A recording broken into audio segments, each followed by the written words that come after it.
Gabungan Industri Kendaraan Bermotor Indonesia menilai pasar kendaraan truk di tanah air masih menjanjikan di tahun 2023, di mana data penjualan wholesale menunjukkan penjualan truk nasional tumbuh 6,63% secara tahunan menjadi 28.000 unit. Pasar kendaraan truk tanah air dinilai masih menjanjikan pada 2023 kendati harga sejumlah komoditas tampak mengalami penurunan dibandingkan tahun lalu. Merujuk data Gabungan Industri Kendaraan Bermotor Indonesia, penjualan wholesale atau pabrik ke dealer truk nasional tumbuh 6,63% year on year menjadi 28.746 unit pada Januari-April 2023. Ketua 1 Gaikindo Yongki Sugiarto menyebutkan industri truk nasional memiliki prospek yang positif. Hal ini didukung oleh melimpahnya komoditas pertambangan dan perkebunan di tanah air sehingga kebutuhan terhadap truk untuk mengangkut hasil komoditas tersebut cukup tinggi di setiap tahun. Yongki menambahkan permintaan truk untuk kebutuhan angkutan logistik juga cukup tinggi di Indonesia. Hal tersebut sejalan dengan stabilnya pertumbuhan ekonomi nasional di kisaran 5% yang ditandai dengan tingginya mobilitas angkutan barang di dalam negeri. Tim Liputan IDX Channel. Ya, sementara itu pemirsa, Kementerian Perindustrian memastikan bahwa perusahaan otomotif asal Jepang Isuzu akan memindahkan salah satu basis produksinya yakni UD Truck dari Thailand ke Indonesia dengan nilai investasi mencapai 2 juta dolar Amerika. Kementerian Perindustrian memastikan Isuzu bakal merelokasi pabrik UD Truck atau salah satu brand kendaraan miliknya dari Thailand ke Indonesia dengan nilai investasi mencapai 2 juta miliar dolar Amerika atau setara dengan 29 miliar rupiah. Menteri Perindustrian Agus Gumiwang Kartasasmita menyebutkan nantinya investasi UD Truck ini akan dimulai pada tahun depan dengan tahap awal produksi mencapai 1.600 unit. Kesepakatan ini didapatkan saat kunjungan kerjanya ke Jepang dan bertemu dengan jajaran Isuzu Motors Ltd di Tokyo. Agus menjelaskan Isuzu tidak membuka lahan pabrik baru melainkan hanya menambah lini produksi di pabriknya di Karawang. IAMI itu Isuzu Astra Motor Indonesia, IAMI akan mengassemble UD Truck di Isuzu Karawang Plant. Commissioningnya tahun 2024, jadi mulai produksinya tahun 2024. Nilai investasinya 2 miliar dolar. Jadi pertambahan dari line of production. Jadi dia nggak membuka lahan baru, tapi tinggal penambahan line of production. Jadi tapi itu pun sudah cukup. Jadi akan ada penyerapan tambahan tenaga kerja sekitar 100 sampai 150 khusus untuk line of production yang baru itu. Berdasarkan catatan Kementerian Perindustrian, pabrik Isuzu di Karawang memiliki tingkat utilisasi mencapai 85%, di mana pada tahun 2022 produksinya mencapai 44.000 unit atau 15% dari total produksi di dunia. Pemerintah berharap dengan adanya investasi baru ini dapat meningkatkan lapangan pekerjaan baru, sekaligus meningkatkan tingkat kandungan dalam negeri atau TKDN dalam mengembangkan pasar kendaraan di tanah air. Jakarta, Devi Firmansyah, IDX Channel.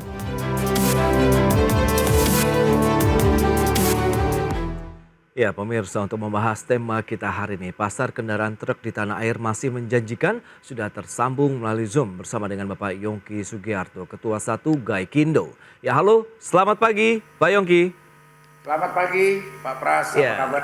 Kabar baik, terima kasih juga atas waktu yang disempatkan ini Pak Yongki. Kalau kita bicara mengenai industri otomotif dengan beragam insentif yang sudah diberikan. Nah, update terlebih dahulu Pak Yongki untuk secara keseluruhan pertumbuhan dari industri kendaraan bermotor di Indonesia sudah seperti apa saat ini tahapannya Pak? Ya, jadi kalau kita lihat angka-angka penjualan dari Januari sampai dengan Mei, memang ada pertumbuhan tapi tidak terlalu besar, hanya sekitar 6% sampai 8%, baik itu kendaraan niaga, kita sebut kendaraan niaga maupun kendaraan penumpang. Ya kan? Tetapi kami tentunya senang karena ini dibanding dengan tahun 2022 sudah meningkat. Ya kan? Kita jangan lihat di bulan April ya. karena itu kan ada lebaran dan lain-lain, itu kita sebutnya bulan pendek lah, karena hari kerjanya juga pendek dan lain sebagainya. Ya kan, tetapi kalau kita lihat secara keseluruhan kita cukup senang dan kita melihat bahwa sampai dengan akhir tahun kita harapkan angka 1 juta total jumlah kendaraan yang terjual itu bisa dicapai. Baik, 1 juta unit kendaraan di tahun 2023 ya. Nah, untuk pasar kendaraan truk sendiri seperti apa begitu? Kalau tadi sudah disampaikan begitu, bahkan ada salah satu produsen otomotif yang akan memindahkan lini bisnis truknya, UD Truck dari Isuzu begitu, ke Indonesia, meskipun lebih kepada perluasan kawasan pabriknya di wilayah tempat mereka saat ini berada begitu, Pak Yongki. Ya, tentunya kita sangat menyambut baik dan senang kalau ada merek apapun dari manapun asalnya, dari negara manapun yang ingin berinvestasi di Indonesia atau menambah investasinya di Indonesia.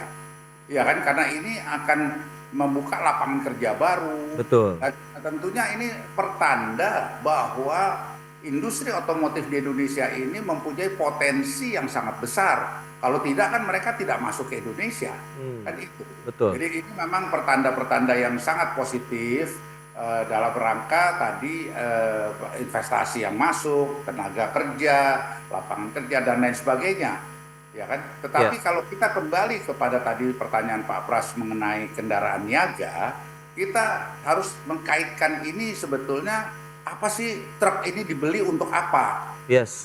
Ini kan untuk angkutan barang, bukan untuk angkutan penumpang. Iya. Jadi istilahnya orang membeli truk itu untuk mencari penghasilan, ya kan, bukan untuk keren-kerenan, untuk apa istilahnya show off. Wah, saya punya mobil keren atau gimana? Bukan. Ini beli truk ini kan untuk mengangkut barang. Nah, ini sangat tergantung kepada kembali lagi barang yang diangkut. Barang yang diangkut ini apa? Komoditas tadi yang kita sebut bahan pertambangan dan lain sebagainya. Nah, jika harga-harga komoditas ini tinggi atau meningkat, tentunya mereka akan beroperasikan tambang-tambang itu, mau itu batu bara, mau itu nikel, mau itu bauksit, aluminium, dan kelapa sawit misalnya dan lain sebagainya. Itu tentunya mereka akan beroperasi maksimal. Nah, untuk beroperasi maksimal itu diperlukanlah alat angkut, ya kan? Alat angkut inilah yang dibeli, karena tadi sudah mau mengoperasikan yang tadinya kerja cuma 1 shift jadi 2 shift misalnya. Perlu truk yang lebih banyak.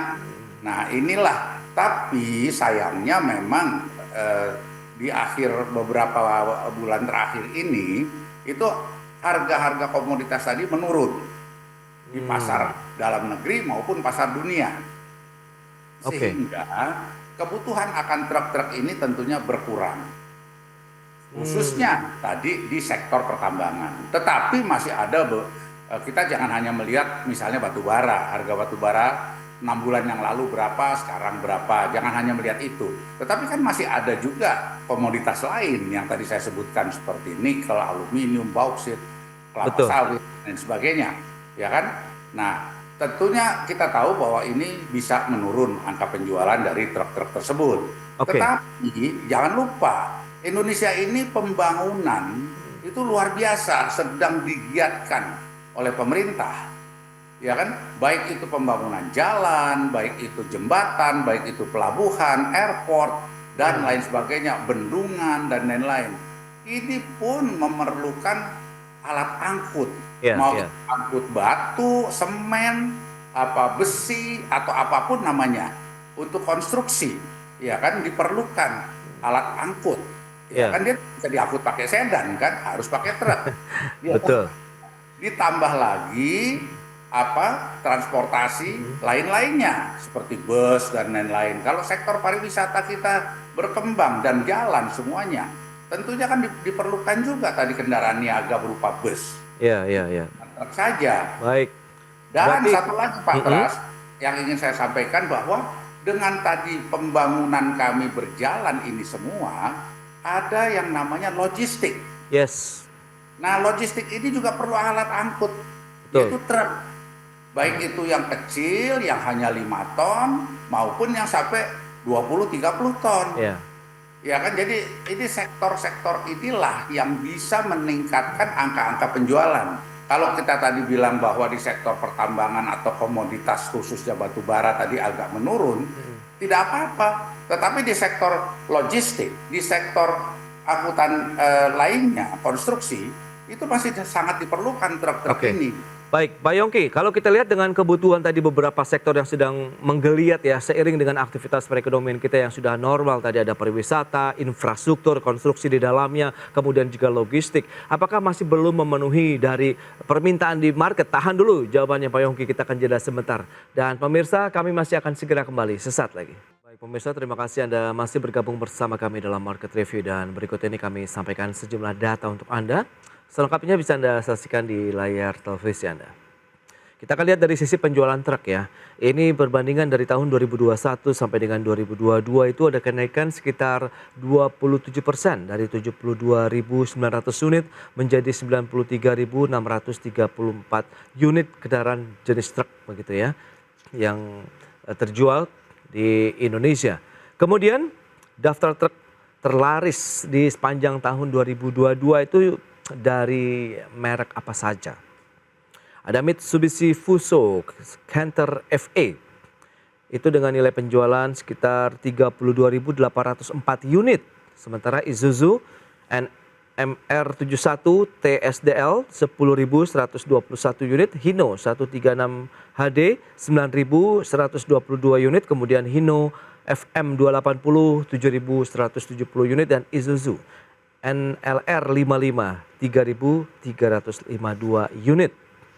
Baik, kita akan lanjutkan kembali perbincangan bersama dengan Bapak Yongki Sugiarto. Baik, Pak Yongki, kalau kita lihat dengan data tadi yang sudah disampaikan ini, dari angka penjualan kita kan terus mengalami pertumbuhan nih dari sisi kendaraan truk begitu ya. Demikian juga dengan beberapa daftar lagi truk-truk yang paling laris di Indonesia. Nah, supply demand-nya sejauh ini menurut pengamatan Gaikindo Pak Yongki, apakah memang masih belum memenuhi dari tingginya permintaan begitu dari dunia usaha tadi, sektor-sektor yang sedang berkembang, atau bagaimana Pak? Sebetulnya angka-angka tadi sudah menggambarkan sebetulnya, ya kan, di sektor mana saja permintaan truk ini, ya kan. Kalau kita lihat yang terbesar tentunya truk-truk yang ukurannya di bawah 5 ton. Oke.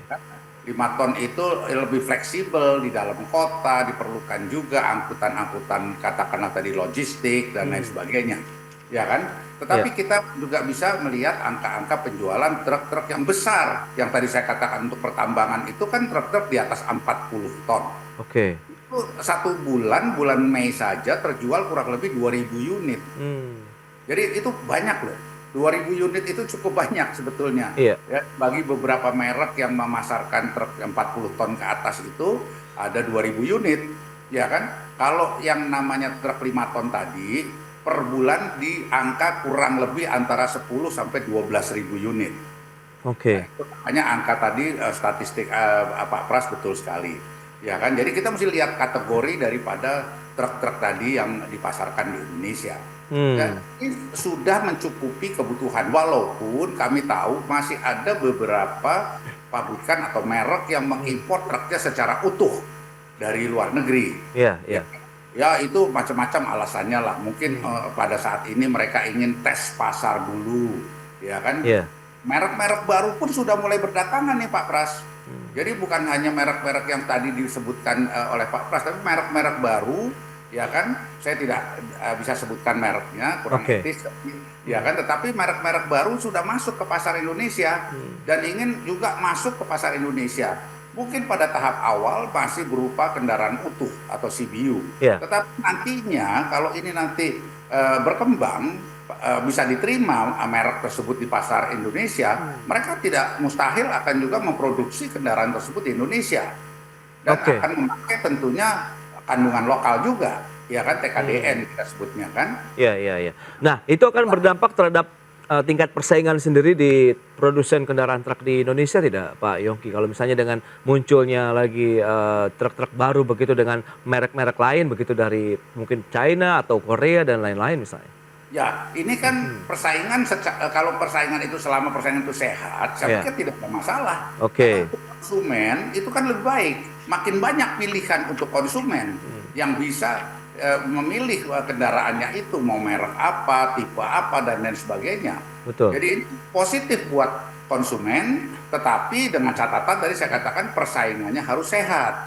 Ya kan dia harus ikuti aturan main dari pemerintah Indonesia, baik itu kalau dia impor CBU, misalnya dia kena bea masuk dan lain sebagainya yang lebih tinggi dibandingkan dengan kalau dia dirakit di dalam negeri, ya itu kan wajar-wajar aja. Betul, Ya oke. kan? Nah, Pak Yongki, kaitannya dengan kendaraan otomotif lah, khususnya truk ini kan juga sudah menggunakan teknologi-teknologi canggih begitu di permesinannya. Dan untuk bahan bakar sendiri ini masih menjadi kendala tidak kan? Penerapan dulu ada Euro 2, kemudian meningkat lagi ke Euro 4. Apakah ini sudah sesuai dengan yang diinginkan juga dari operasional si mesin kendaraan truk ini, Pak Yongki? Pak Pras, ini betul-betul tema yang saya ingin sampaikan juga di kesempatan ini. Oke. Kan pemerintah Indonesia telah mengumumkan dan memperlakukan peraturan Euro 4 untuk kendaraan niaga atau untuk diesel ya, khususnya diesel. Itu di tahun 2022. Oke. Nah, apa yang terjadi hari ini? Yang kita sekarang ini hadapi adalah kendala besar, yaitu ketersediaan daripada BBM Euro 4 yang juga mempunyai kandungan sulfur 50 ppm itu belum tersedia di area-area pertambangan. Oke. Kalau di kota kita tahu sudah ada, di kota-kota besar sudah ada, di Pulau Jawa sudah ada, tetapi khususnya di area-area pertambangan ini belum ada. Nah, kita juga tahu ada solar B35, ya kan? Yang akan nanti ditingkatkan ke B40 dan lain-lain. Tetapi B35, B40 ini belum Euro 4. Kandungan sulfurnya masih sangat tinggi. Sehingga kita bingung. Oke. Di satu sisi, Gaikindo dengan anggota-anggotanya harus memproduksi mobil-mobil atau truk-truk yang berbahan bakar diesel dengan Euro 4. Yang memerlukan bahan bakar solar yang sulfurnya hanya 50 ppm. Oke. Tetapi bahan bakar ini belum ada di daerah pertambangan. Kalau di kota-kota besar sudah ada, Pak. Itu kita tidak bantah, itu ada. Iya. Justru khusus di pertambangan ini. Nah, akibatnya, nah ini akibatnya yang sangat-sangat harus kita waspadai. Oke. Masuklah kendaraan-kendaraan non Euro 4 ke dalam negeri, ke Indonesia. Oke. Tetapi mereka dipakai di pertambangan. Nanti kan pertanyaannya, loh kok bisa? Ya bisa, karena di pertambangan ini kendaraan tersebut tidak perlu punya STNK. Iya, iya. Tidak perlu diuji laik jalan. Ya kan? Sehingga mobil itu dari kasarnya dari Tanjung Priok langsung dikirim ke area pertambangan dan dipakai di sana. Dan memakai bahan bakar yang non Euro 4. Tadi yang katanya bio solar atau solar industri. Ya karena memang adanya itu dan memang cocok untuk kendaraan-kendaraan non Euro 4. Oke. Nah, inilah yang menjadi kendala besar. Ini yang kekhawatiran daripada industri truk Indonesia ini adalah bagian ini. Kita disuruh memproduksi kendaraan Euro 4. Ya kan?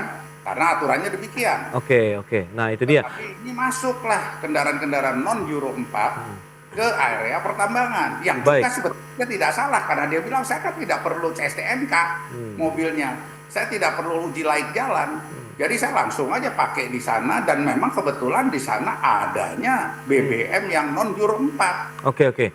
Nah, itu dia. Menyikapi kondisi seperti ini, Pak Yongki, apa yang dilakukan oleh teman-teman produsen truk begitu? Mengingat ini pastinya akan berdampak juga dengan mungkin angka penjualan karena pada saat dipakai di pertambangan ternyata masih ada kendala terkait dengan BBM jenis Euro 4 begitu yang bisa mengakomodasi teknologi Euro 4. Kita akan bahas nanti di segmen berikutnya, Pak Yongki. Kita akan jeda sebentar. Pemirsa, kami masih akan segera kembali sesaat lagi.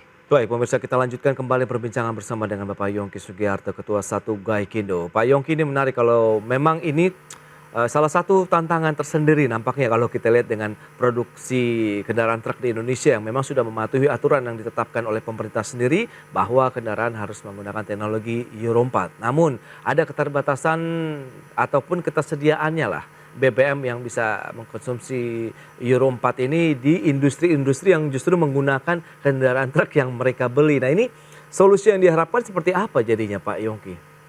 Ya jadi begini, kalau kita hanya bisa menghimbau kepada otoritas ketersediaan daripada BBM khususnya solar, ya kan, yang kita sebut CN51, yaitu adalah yang memenuhi kriteria Euro 4. Karena di satu sisi industrinya kan sudah diharuskan ke Euro 4, Oke. ya kan.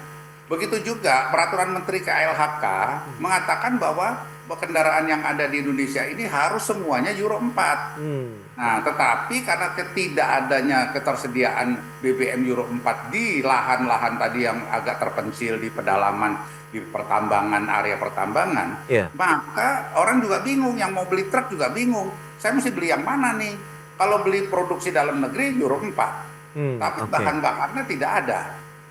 Ya kan, akhirnya datanglah produsen atau merek menawarkan, Pak saya punya bisa Pak pakai solar industri, saya bisa pakai B35, biosolar dan lain-lain, karena dia non Euro 4. Akhirnya dibelilah barang itu, karena tidak juga diperlukan uji laik jalan, tidak diperlukan STNK, karena jalannya kan hanya di dalam di dalam area pertambangan.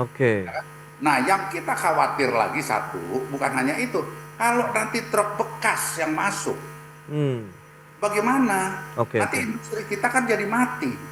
Industri kita ini bisa mati suri nantinya. Industri yang di dalam negeri yang memproduksi Euro 4. Jadi ibaratnya saya kalau bikin truk itu harus tempel stiker.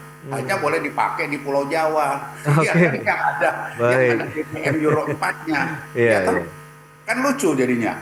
Ya kan? Tapi kalau truk bekas masuk yang non Euro 4, kolaps lah kita punya industri otomotif truk khususnya di Indonesia ini. Nah itu dia, lantas apa yang diinginkan begitu? Apakah kita meminta pemerintah untuk membangun SPBU dengan yang mengakomodir BBM jenis Euro 4 tadi? Ya, jadi kita minta supaya ketersediaan daripada BBM khususnya diesel Euro 4 ini sudah harus ada di mana-mana.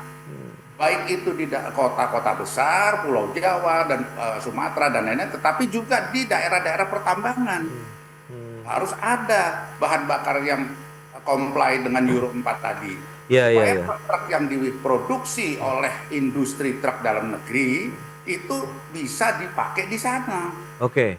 Itu aja. Jadi kita tidak minta macam-macam. Dari dulu kita Gaikindo selalu bicara dengan pihak penyedia bahan bakar bahwa tolong sediakan, kami siap memproduksi kendaraannya, tetapi BBM-nya juga harus ada dan terdistribusi di mana-mana. Yes, itu dia. Kandungan tadi yang mengandung apa? Sulfur 50 ppm ya?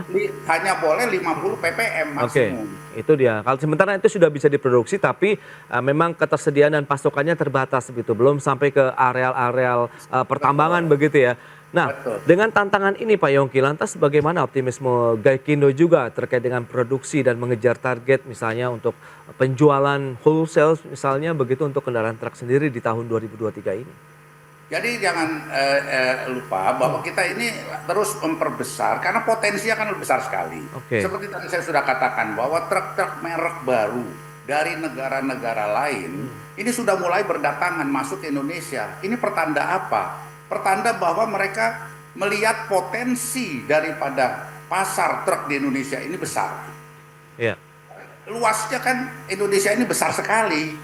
Jadi tadi yang saya katakan bahwa diperlukanlah alat angkut barang. Bukan hanya alat angkut orang, tetapi alat angkut barang untuk mentransportasi dari satu titik ke titik lain.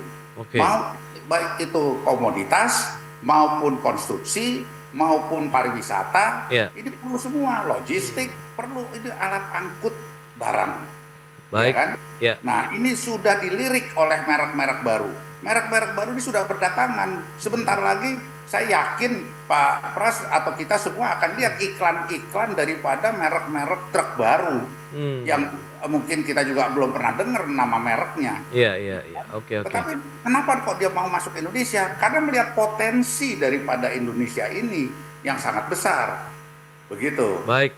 Berarti memang potensinya masih cukup menjanjikan begitu ya untuk pasar kendaraan truk di Indonesia. Tinggal ditunggu lagi. Tadi semoga ada win-win solution juga nih Pak Yongki dengan peraturan yang sudah ditetapkan oleh pemerintah sendiri. Tapi di sisi lain pemerintah juga harus menjamin pasokan dan ketersediaan BBM yang bisa mengakomodasi teknologi Euro 4 tadi untuk kendaraan truk khususnya di sektor-sektor pertambangan di wilayah Indonesia. Pak Yongki, terima kasih banyak atas waktu dan sharing yang sudah Anda sampaikan kepada pemirsa. Selamat melanjutkan aktivitas Anda kembali dan salam sehat Pak Yongki. Terima kasih Pak Pras.